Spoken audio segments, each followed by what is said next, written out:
આપના નેતા દેવેન્દ્ર મેડા વિરુદ્ધ અપહરણની ફરિયાદ નોંધાવવામાં આવી છે। આમ આદમી પાર્ટીની અંદર જેઓ થોડા સમય પહેલા જ જોડાયા હતા, સમગ્ર બનાવ અંગે બી ડિવિઝન પોલીસ મથકમાં એક ફરિયાદ દાખલ કરવામાં આવી છે।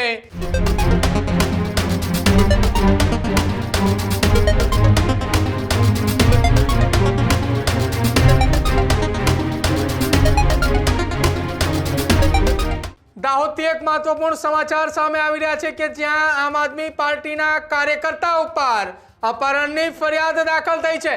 થોડા સમય પહેલા જ અરવિંદ કેજરીવાલના હસ્તે આપનો ખેસ ધારણ કરનાર એ આમ આદમી પાર્ટીના નેતાની સામે અપહરણની ફરિયાદ નોંધાઈ છે। દાહોદ આપના નેતા દેવેન્દ્ર મેડા વિરુદ્ધ અપહરણની ફરિયાદ નોંધાવવામાં આવી છે। દેવેન્દ્ર મેડા વિરુદ્ધ આમ આદમી પાર્ટીની અંદર જેઓ થોડા સમય પહેલા જ જોડાયા હતા, અરવિંદ કેજરીવાલના હાથે ખેસ પહેર્યો હતો, જેમણે એક મહિલાનું અપહરણ કર્યું છે, નોકરી આપવાની લાલચ આપીને અપહરણ કર્યા હોવાની વાત સામે આવી રહી છે। અપહરણ બાદ મહિલાને શારીરિક અડપલા કર્યા હોવાની પણ વાત સામે આવી છે।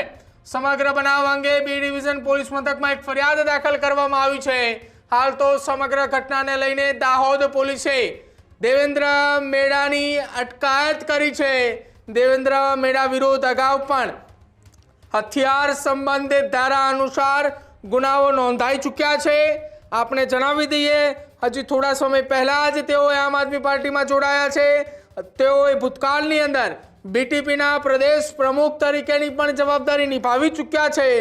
જ્યારે તેઓ આમ આદમી પાર્ટીમાં જોડાયા એ દરમિયાન અરવિંદ કેજરીવાલના હસ્તે ખેસ પહેર્યો, જ્યાં ઈશુદાન ગઢવે, ગોપાલ ઇટાલિયા અને ચૈતર વસાવાની હાજરીમાં તેમણે ખેસ ધારણ કર્યો હતો અને ત્યારબાદ એ જ નેતા અપહરણ કરતા હોવાની વાત સામે આવી રહી છે। એક મહિલાનું નોકરીની લાલચ આપવાને બહાને અપહરણ કરે છે, ત્યારબાદ એ ગાડીની અંદર જ મહિલાની છેડતી કરતી હોવાની પણ વાત સામે આવી રહી છે। સાંભળો સમગ્ર ઘટના મામલે દાહોદ પોલીસે જ્યારે આ નેતા દેવેન્દ્ર મેડાની અટકાયત કરી એ મામલે શું નિવેદન આપ્યું એ પહેલા તમે સાંભળો। ઘટનાની હકીકત એ પ્રકારની છે કે દાહોદ બી ડિવિઝન પોસ્ટે ખાતે એક ફરિયાદ દાખલ થઈ છે। જે ફરિયાદની અંદર એક ભોગ બનનાર મહિલા બહેન છે, તેમને દાહોદમાં રાજકીય રીતે પ્રવૃત્ત એવા વ્યક્તિ દેવેન્દ્ર મેડા કે જેઓ રાજકીય રીતે પ્રવૃત્ત છે કે તેમના દ્વારા બેનને પોતે નોકરી અપાવશે એ પ્રકારની લાલચ આપી તેમનો સંપર્ક તેમને બોલાવવામાં આવ્યા હતા અને ત્યારબાદ તેઓને બળજબરીથી બહેનની મનાઈ હોવા છતાં પણ ગાડીમાં બેસાવી એમને ઉઠાવી લઈ જઈને ગાડી ભગાડી મૂકી હતી। આ દરમિયાન એમના પતિનો સંપર્ક થતાં પતિ અને અન્ય લોકો દ્વારા ગાડીનો પીછો કર્યો હતો। તેમ છતાં દેવેન્દ્ર મેડાએ પોતાની ગાડી છે બેફિકરાઈથી ને પૂર ઝડપે ચલાવી અને અલગ જગ્યાએ ફર્યો હતો અને ત્યારબાદ શરૂ ગાડીમાં તે બેનની પાસે અભદ્ર માંગણી કરી, નોકરી આપવાની લાલચની અંદર એમની છેડતી કરીને અભદ્ર માંગણીઓ કરી હતી અને એ ત્યારબાદ તેમને બી ડિવિઝન પોસ્ટેની બહારના વિસ્તારમાં છાપરી ખાતે તેમને ઉતારીને ત્યાંથી નીકળી ગયેલા હતા।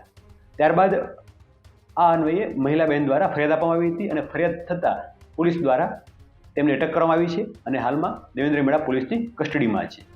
દેવેન્દ્ર મેડાના ઇતિહાસ બાબતે જોવા જઈએ તો તેમના ઉપર વિવિધ પ્રકારના અગાઉ પણ ગુના દાખલ થયા હતા, જેમાં હથિયાર ધારા લગતના ગુના, એક્સટોર્શનના ગુના એ ડિવિઝનની અંદર, રૂરલની અંદર દાખલ થયા છે। જે ગુનાઓમાં તેમને અટક થઈ હતી અને ત્યારબાદ જામીન પર મુક્ત થયેલા હતા અને હાલમાં બી ડિવિઝન પોસ્ટે ખાતે ગુનો દાખલ થયો છે, તેમાં અટક કરીને પોલીસની કસ્ટડીમાં છે। લાલચ આપવાને બહાને આપના નેતા દેવેન્દ્ર મેડાએ અપહરણ કર્યું અને ત્યારબાદ એ મહિલાએ પોલીસ મથકે આવી અને સમગ્ર ઘટના મામલે પોતાની રજૂઆત કરી છે। થોડા સમય પહેલા જ આમ આદમી પાર્ટીની અંદર જોડાયેલા નેતાની કરતૂત હવે સામે આવતાની સાથે જ આમ આદમી પાર્ટીના ફરી એક વખત એ તમામ નેતાઓએ મૌન ધારણ કરીને બેઠા છે। આપના નેતાઓ હવે દેવેન્દ્ર મેડાની અટકાયત મામલે, તેને કરેલા ગુના મામલે એક પણ શબ્દ નહીં બોલે, કેમ કે તેમની રાજકીય પાર્ટીનો નેતા છે, એ આમ આદમી પાર્ટીનો નેતા છે। જે જાહેર મંચ ઉપરથી વખાણ કરી રહેલા એ આપના નેતાઓ જરા તમે પણ જોઈ લો। તમારી રાજકીય પાર્ટીની અંદર કોઈ આ પ્રકારના નેતાઓ કૃત્ય કરે છે તો તમારે પણ જાહેર મંચ ઉપરથી બોલવું જોઈએ। તમારી રાજકીય પાર્ટી સાથે જોડાયેલા નેતાઓ છે, નહીં કે માત્ર ને માત્ર સત્તા પક્ષ કે કોંગ્રેસ સાથે જોડાયેલા નેતાએ કોઈ ખોટું કામ કરે છે એ પકડાય છે ત્યારે તમે જે બૂમબરાડા કરો છો, જે ચીસો પાડી રહ્યા છો, એ જ રીતે તમારે અત્યારે જાહેર મંચ ઉપરથી બોલવાની જરૂર છે કે દેવેન્દ્ર મેડાની જે ઘટનાને અંજામ આપ્યો, જે મહિલાનું અપહરણ કર્યું, નોકરીની લાલચ આપવાને બહાને અપહરણ કર્યું અને ત્યારબાદ કારમાં તેની સાથે છેડતી કરાઈ હોવાની ફરિયાદની અંદર ઉલ્લેખ કરાયો છે, હવે સમગ્ર ઘટના મામલે તમે નિવેદન આપો કે તમારી રાજકીય પાર્ટીના નેતાઓ આ શું કરી રહ્યા છે. 24 કલાકની અંદર તમારી જ રાજકીય પાર્ટીના 2 નેતાઓની સામે ફરિયાદ નોંધાઈ છે. એક નર્મદા જિલ્લાના પ્રમુખ નિરંજન વસાવાના ભાઈ અને બીજા દેવેન્દ્ર મેડા. એક દારૂની ફરિયાદ નોંધાઈ છે, બીજામાં મહિલાની છેડતીની ફરિયાદ નોંધાઈ છે અને એમાં સાથે અપહરણ પણ.